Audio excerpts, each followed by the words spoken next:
خپلې هڅې جاري وساتم.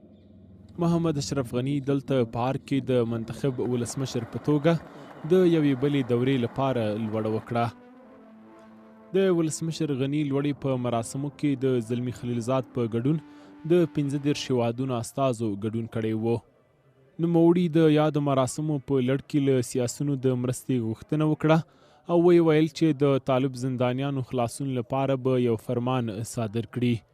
رهایی زندانیان طالبان با امنیت مردم و تأمین صلح مرتبط است. در این خصوص فردا یک فرمان صادر خواهم کرد که جزئیات این پروسه در آن شامل باشد.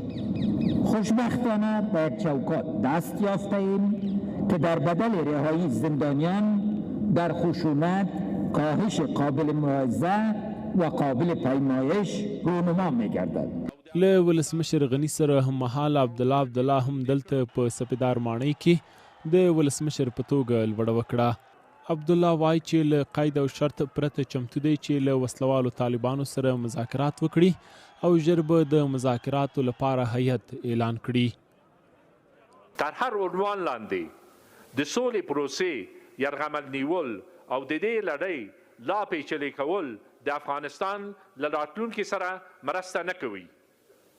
زموږ دولت سولې ته د رسیدو لپاره په ټول شمول استازولۍ ملي اجماع او اعتماد جوړولو د زړه له کومې باور لري.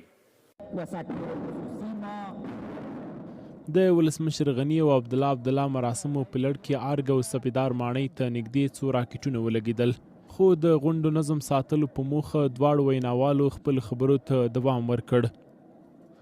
امریکایي چارواکو په تیره زلمي خلیلزاد له تیر یوې ورځې راهیسې هڅه وکړه چې د دواړو غاړو ترمنځ روغه جوړه وکړي او د غبرګو مراسمو مخه ونیسي، خو هیڅ لوري ونه کړای شول چې د